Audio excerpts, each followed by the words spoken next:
Vous êtes sur Midi 1 et vous regardez l'invité de la rédaction.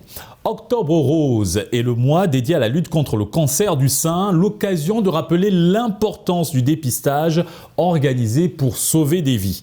Afin de sensibiliser les populations sur le cancer du sein et leur permettre d'échanger avec des spécialistes du domaine pour se prévenir de la maladie, la LISCA, la Ligue sénégalaise de lutte contre le cancer, organise depuis 5 ans déjà la Marche Rose. Et pour en parler, nous recevons sur ce plateau Oumar Diop, chargé de la communication de la LISCA. C'est un plaisir de vous recevoir sur ce plateau, Monsieur Diop. Le plaisir est partagé. On vous remercie beaucoup pour l'intérêt que vous portez dans la lutte contre le cancer. C'est grâce aux médias aujourd'hui que nous avons connu quand même des avancées par rapport à la lutte contre le cancer.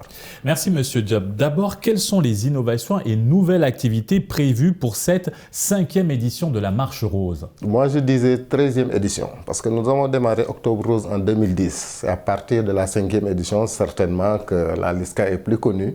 Mais depuis 2010, on est là-dessus. Aujourd'hui, nous démarrons Octobre Rose le 1er demain.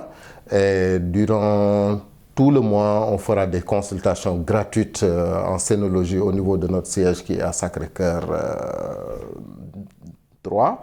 Vers le rond-point JVC, et ce seront des consultations gratuites en scénologie. On va aussi offrir des bons de mammographie qui seront subventionnés parce que la mammographie en temps réel coûte 60 000 francs, mais nous avons obtenu une réduction durant tout le mois avec les radiographes privés qui nous facturent 30 000 francs et nous allons vers des personnes de bonne volonté, des entreprises qui vont nous resubventionner pour qu'on puisse offrir la mammographie. Il y a aussi des mammographies gratuites pour les personnes, les femmes à qui on a détecté des anomalies au niveau des seins. En parlant de subventions, depuis le mois d'octobre 2019, l'État sénégalais a instauré la gratuité du traitement de la chimiothérapie pour les cancers du sein et du col de l'utérus. Comment avez-vous accueilli cette mesure à la LISCA, cette mesure majeure dans la lutte contre ces maladies ? Mais nous l'avons bien accueilli. D'ailleurs, c'était un plaidoyer de la LISCA parce qu'en rencontrant le président de la République, nous avions posé ce problème. Parce que sur le traitement du cancer, la chimiothérapie coûtait excessivement cher. Quand on a posé le problème, donc le président a accepté de subventionner certaines chimiothérapies, surtout des cancers féminins, à savoir du col de l'utérus et du sein et d'autres cancers gynécologiques. C'est un ouf de soulagement parce que vous savez, avant cette subvention, des personnes, des dames abandonnaient leur traitement faute de moyens. Et vous démarrez un traitement, vous abandonnez, vous perdez le bénéfice de tout ce que vous aviez fait. Donc vraiment, c'est venu à son heure. Et même nous lançons encore un appel parce que le président avait dit que cette gratuité va être élargie sur les autres cancers, surtout les thérapies ciblées et tout. Mais on attend toujours et on souhaite que toute la chimiothérapie de tous les cancers soit gratuite au Sénégal. Concrètement, quel est l'impact de cette gratuité pour la prise en charge des personnes atteintes de cancer? Mais l'impact est assez important parce que ces personnes, comme je l'ai dit tout à l'heure, certains qui n'avaient pas les moyens abandonnaient leur traitement, mais aujourd'hui ils continuent leur traitement et c'est pas vraiment de gagner parce que le traitement du cancer, ce n'est pas simplement la chimiothérapie, il y a les autres actes qu'il faut faire. Mais étant donné que la chimiothérapie est gratuite, ils peuvent, grâce à la LISCA ou à leurs propres moyens, continuer leur traitement. Et nous avons vu vraiment l'importance de cette gratuité parce que la fréquentation des lieux de chimiothérapie a augmenté. Au niveau des hôpitaux, ça veut dire que c'était vraiment accessible pour les personnes, surtout démunies. Monsieur Diop, durant ce mois d'octobre consacré à la lutte contre le cancer du sein et du col de l'utérus, quelles sont les autres activités prévues sur l'étendue du territoire national par la LISCA? Voilà, parce que la LISCA n'est pas simplement à Dakar. Hein. En général, on se déploie dans les autres régions du Sénégal. Aujourd'hui, nous sommes en discussion avec notre partenaire principal qui nous accompagne souvent vers les régions.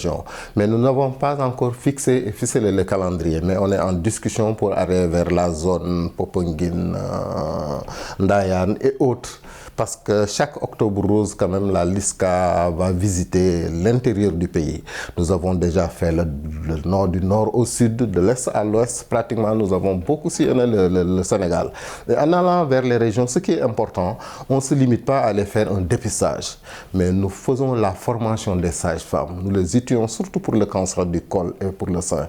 Et ensuite, nous laissons du matériel de dépistage, des intrants et surtout des appareils de cryothérapie ou de thermoablation population pour leur permettre de faire le traitement pour les cellules précancéreuses détectées au niveau du col au lieu de les renvoyer sur Dakar. Ça, Monsieur Diop, le dépistage a pour but de repérer d'éventuelles anomalies à un stade précoce, ce qui permet de prévenir l'apparition de symptômes. Quels sont ces symptômes, les symptômes majeurs d'un cancer du sein? Tout le temps en alerte pour les dames qui doivent faire le dépistage. Parce qu'aujourd'hui, vous savez, le cancer est une maladie silencieuse. Ça peut apparaître au niveau des seins comme une boule, une peau d'orange. Tout cela, ce sont des signes d'alerte. Ça ne veut pas dire que si vous voyez ces choses-là sur le sein, vous avez le cancer. Non, mais c'est des signes sur lesquels, quand le mamelon coule, quand il y a des anomalies, même une déformation du sein doit être un signe d'alerte et vous devez aller vers votre sage-femme, votre médecin pour diagnostiquer et voir ce qui ne va pas pour prendre les mesures très tôt. D'ailleurs, ce dépistage a permis aujourd'hui de voir des cancers à des stades très précoces et de pouvoir prendre les mesures qu'il faut sans pour autant qu'il y ait de grands dommages. Ce que j'appelle de grands dommages parce que quand le cancer est détecté très tôt, le traitement ne nécessite pas quand même l'ablation du sein. Et ça, c'est vraiment ce que nous voyons aujourd'hui. Même au niveau du col de l'utérus, nous voyons que c'est des cancers qui sont maintenant détectés très tôt à cause des dépistages. Alors, à quel âge doit-on se faire dépister et quels sont les examens prérequis pour avoir un bon diagnostic? Parce que pour le cancer du sein, d'abord, il y a l'autopalpation qui peut être faite par toutes les dames. Aujourd'hui, après avoir terminé ses règles, entre guillemets, comme on le dit, la dame se met en face de son miroir, essaye de regarder son sein s'il y a une déformation ou s'il y a une peau d'orange, le mamelon, le sein est en train de couler. Ou bien, après avoir observé, il faut aussi tâter le sein partout et ne pas se limiter simplement au sein, mais voir aussi au niveau des aisselles si vous avez une boule. En tout cas, si vous avez quelque chose d'anormal sur le sein, c'est un signe d'alerte et il faut aller vers son médecin. Pour le cancer du col, maintenant, là, c'est le dépistage carrément qu'il faut faire.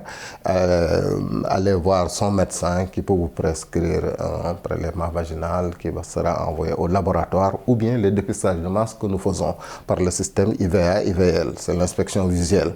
D'ailleurs, c'est ce système que nous essayons de mettre en place au niveau des districts sanitaires en formant ces sages-femmes pour qu'elles sachent comment détecter les cellules précancéreuses au niveau du col de l'utérus et prendre les mesures qu'il faut avant que ça n'évolue vers le cancer. Parce que vous savez, c'est un cancer qui peut vraiment être enrayé. Monsieur Diop, y a-t-il des facteurs qui accentuent l'apparition de ce type de cancer? Voilà, pour le cancer du sein, il y a des facteurs de risque. Par exemple, on dit qu'il y a l'hérédité, il y a des familles où le cancer du sein quand même est très fréquent. Il y a l'obésité qui est un facteur de risque. Il y a la malbouffe, ne pas manger correctement. Il y a, comment dirais-je, la ménopause tardive qui est un facteur de risque. Voir ses règles très tôt aussi est un facteur de risque. Ne pas allaiter est un facteur de risque, manque de fécondité, c'est un facteur de risque et d'autres facteurs de risque. Mais pour le cancer du col, ça c'est un cancer qui est vraiment connu, comme je l'ai dit tout à l'heure, parce que c'est causé par un virus qu'on appelle le Human Papillomavirus, HPV. Et il y a même un vaccin pour la prévention du cancer du col. Dans les pays développés, ce cancer-là est en train vraiment de reculer. Mais malheureusement, chez nous, ça prend toujours du terrain parce qu'il n'y a pas de programme pour un dépistage pour ces cancers-là. Et surtout, parlons de sensibilisation. Aujourd'hui, comment accroître cette sensibilisation et le dépistage auprès des jeunes filles et des populations vulnérables qui sont souvent inconscientes des dangers? Voilà, nous avons beaucoup travaillé sur la sensibilisation. D'ailleurs, en 2009-2010, quand on démarrait, on avait fait comme principale activité la sensibilisation. Parce qu'il fallait parler de cette maladie, informer les populations pour qu'elles sachent qu'est-ce que c'est que le cancer. Parce qu'au début, c'était vraiment une maladie taboue. On n'en parlait pas, quelqu'un est atteint de cancer, il n'en parle pas jusqu'à la mort. Alors là, mais maintenant, on en parle. Et d'ailleurs, lors de nos séances de dépistage, nous les doublons d'une campagne de sensibilisation normale. Non seulement nous prenons notre pick-up, Nous sillonnons les rues de la ville pour parler du cancer, mais le jour même, quand les dames sont là, 200 ou 300 femmes, nous parlons de la maladie pour qu'elles puissent être, elles aussi, non seulement informées, mais être des relais auprès de leur famille. Merci Monsieur Diop pour cet éclairage et toutes ces informations autour de la 5e édition de la Marche Rose. Nous rappelons que vous êtes chargé de la communication de la LISCA, la Ligue sénégalaise de lutte contre le cancer. C'est nous qui vous remercions. Merci beaucoup à Medi TV. Et merci à vous d'avoir suivi cette émission. Très bonne suite des programmes sur Média.